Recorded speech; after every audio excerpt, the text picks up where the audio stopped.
I got a question for you guys. What are your thoughts on using available technologies to compensate for training deficiencies? So I can't pull this trigger well, therefore I'll have a lighter trigger. I don't know how to use this, therefore I'll buy this. I mean, like for me, I'm really terrible with directions, so I got my GPS. You know why? Because technology. Remember when your family used to drive across country on vacations? They throw you in the back of the station wagon. Dad always had the maps for every state, the big Atlas book, what they called AAA, and got TripTex and got it all printed out back in the day. You know, we have become a culture, society group of lazy, I would say. Yeah, We've decided not to hone valuable skills that we once learned. We're looking for immediate gratification, instantaneous results. I'm not going to the range today. I'm not going to the range today. I got a play red some dot Call and a of Duty. laser on my gun. Play some Call of Duty. I got this down today. Use the sleight of hand perk and get my reloads down. Dude, it's awesome. I won't even look at the gun either. You know, honestly though, there is available technology that does shorten the learning curve for a lot of things. Absolutely. I, like myself, I'm a huge proponent of red dots on pistols.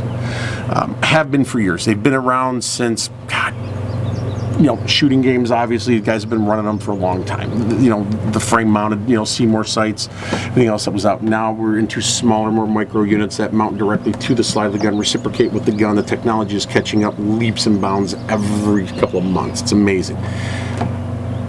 I see and read a lot of that where guys are like, I don't need that. I know how to shoot a gun. I don't need a red dot. I don't. Hey, dude, stop thinking about the now. We saw the same thing in the early 2000s with rifles. Exactly. We don't need a red dot. We've been shooting people in Now, theater who doesn't for have years. an optic on their rifle? Some third world foreign country that has no money, but yet a lot of them have money, now they have them. But the thing has come up that, hey, look, too many dudes think about the now. And they think about themselves. They don't think about who their audience is, who they may be teaching. They don't think about themselves 25 years down the road from now while they're in their 20s and their eyesight's good. I just hit 47. My eyesight changed drastically in the past year. Even after having surgery back in 1991, I had the original arcade where my vision was awesome up until about a year and a half ago. You know, I made the transition. I've been shooting red dots on and off since almost 2000 on pistols, starting with the original Tasco Optima 2000. New technologies caught up. They're much better. And what I have found is that people with transitional lenses, bifocals, low light conditions, white light, no light, lasers, NVGs, it's very applicable to all these people that just need to understand that, hey, just because you don't like it or you don't want to spend the 500 bucks or can't spend the 500 bucks on it, doesn't matter. What matters is to this dude or person that is seeking out that information based on what their needs are because of their ever-evolving, changing, aging eyes or the conditions and environments they work in. And not everybody knows these companies. Like nobody can, like you and I can write a letter to whatever, or an email, not write a letter, write an email or call somebody and say, hey, will you send this out to me? And I can have a $2,500 optic almost overnighted to me by most companies. So that doesn't mean everything under the $2,500 range is garbage, right? It's who is this for? Who does it fit? And then it's important to say who it's not for. Yeah, absolutely. Not everything is right for everybody. But as a teacher, as an instructor, trainer, student, we need to look at everything that's I out need to there. have empathy for my students too and what they're thinking. And I need to look at everything that's out there because people come to us for information like they do a lot of other instructors. Guy goes, oh yeah, that's a good piece of equipment. Well, you know what? Look, I've put it out there. Look, I broke down this year and bought $10,000, $12,000 worth of optics, sold a bunch of guns and gear off to purchase all this glass. Now I can factually tell students, hey, the weight of this one versus this vision, you know, versus glass, versus this and low light, no light conditions, white light applications. I can give them factual, no bullshit information. And hey, this is what I saw in this condition with this versus that. And I can give them that. Hey, how about this rifle? Or how about this pistol? Dude, stop looking for justification of what you have bought or purchased or about to. That's the most common email message I get is, Yep. hey man, will you review a Springfield Armory XD40? No, because it's an XD and they suck. That, and the other problem is, Just saying. I'm like, you have one, don't you? And he's like, yeah. Yeah. Like, why do you need me to review it? You've man? already owned it. Justify your purchase. I just use the XD40 as an example, but I don't like them insert either. any gun. Insert XD. internet. Stupid. I hate XDs. Just saying, sorry, Springfield, but you took a Croatian gun and made it $300 more than it originally was. Not my problem. It's not like they're going to send me one anywhere I want one. I already had them. So we've all gone through this list. Everyone's like, and it's just like Glock. Best gun in the world, you need a Glock. It's a great gun, but it's not the best gun for everybody. That's right. You could go to any gun shop, look at 200 different pistols in different sizes. Man, I'm at a point now where I think I might like stop doing the Glock thing. Yeah. And I've got a lot of guns. Yeah. But I just can't get a Glock trigger the way I want a trigger. But there's about 3 out of the box trigger, FN 509, VP9, others that have the right trigger. You know, so. And there's a Gun gun. tangent. How did this happen? It happens. This is what we do. Every gun, every person, red balloon, every person out there, there's a gun for that person. Do not listen to somebody just because they tell you, well, you need a Glock. Man, there's Beretta, there's SIG, there's Smith, you know, Glock, Yeah, new APX doesn't CZ. APX does not suck. It's a great pistol. You know, shot that. There's 1911s, there's CZs, there's H&Ks, there's ABCs. I don't care what it is. There's so many good guns. I mean, My God, it's awesome. We are at a time where there's just such availability of so many good options. You should go out and buy one of everything.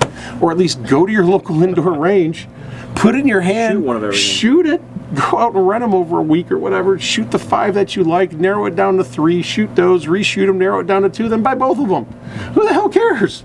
Don't try to justify it through us or anybody else, your purchase, your guilt, because did I make the wrong decision because the internet said I needed a Glock 19, Dan? Buy what you want, that you like, that fits you, that you can shoot, and don't give a shit what anybody else says. It's you who has to use it, it's you who has to carry it, it's you that has to perform with it. you shouldn't care what I say. Don't care too much what I say about it either, because I shoot all kinds of guns. I still carry a 1911 because they're going to get me killed in the streets because they're totally unreliable. And they don't hold enough bullets either. We gonna talk about that now? We can talk about 1911s and whether the best gun made on Earth. Best trigger. Best made on gun Earth. made on Earth, period, unless it's a Kimber. Hashtag real talk. Hashtag real talk, not a fan. Just saying. Fact.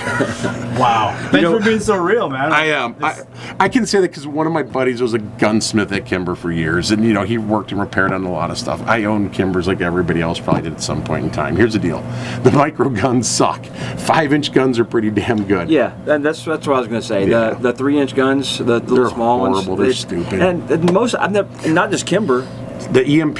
Pretty much anybody who makes that 3-inch gun, it chokes. I hate the EMP. That's another one I can't stand. I had one. I couldn't stand it. I just did not like those either. You know, here's the thing. People bag on it. I've got 1911s that cost $500. I have 1911s that cost me almost $6,500. I've got some gorgeous full-on custom 1911s. I shoot for a 1911 company. You know, I love the guns. I've always loved them. I've had a love affair with those guns for eons. You know why? Because I like them. Right. Not because you like them, not because XYZ like them, it's because I trust the ones that I shoot, that I use the most, that I know that run. And guess what? I know how to change a recoil spring and put lube on the gun. I've got 2 Springfields and a Nighthawk right now, and I like shooting them all. I've always loved the 1911. If you don't like the way a 1911 feels, You're not an American. Yeah, this You're like, wrong. Nobody ever picked one up like, you know, this just doesn't really feel right. Like that. No, Never. 1911 is usually the best feeling Yes. gun ever. So everybody gave me all my hate for my video that I you're referencing. love that video. I know you do. It's just not really for me to carry. Yeah. But I've been carrying them. I've been carrying the Nighthawk, and it works every time I pull the trigger. And then people tell me this same thing on the internet. This is where the internet gets you. Well, of course, it's a $4,000 Nighthawk. Of course, it'll work. You'll trust it. And I'm like, can't freaking win, dude. Pay for performance, dude. You're yoked. I hate humans.